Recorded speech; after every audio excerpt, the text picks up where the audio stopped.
Hát nekem van egy ilyen régi, nagyon régi Komárom.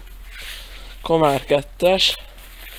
73-ba készült. És még mindig működik mai napig. És nagyon régen használtam már. Kinyitom a benzincsapot.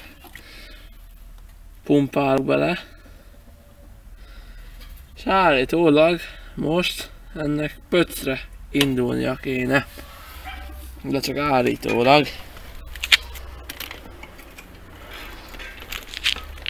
Betekerem.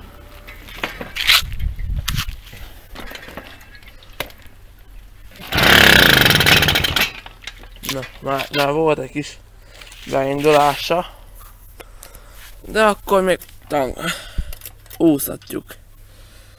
Még úsztatni kell. És megúsztatom.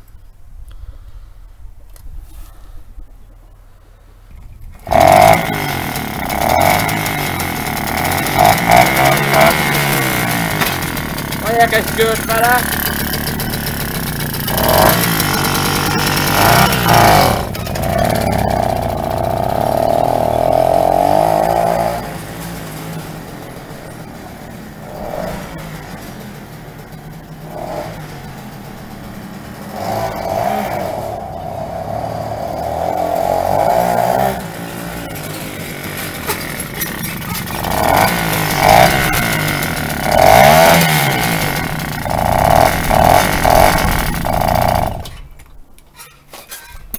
Na ilyen akkor már. Imádom azt a motort. Emellett van még egy másik motorom is, amit nagyon szeretek. De ez családi örökség. Ez még az apukámnak volt az első motorja, és azóta megvan. Na én nagyon szeretem. 30-40 között simán, vagy 35-tel.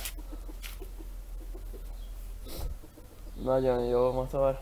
Hát én imádom. A következő részben egy Simpson S51N típusú motorra fogunk találkozni. Ha tetszett a videó, nyomjatok egy lájkot.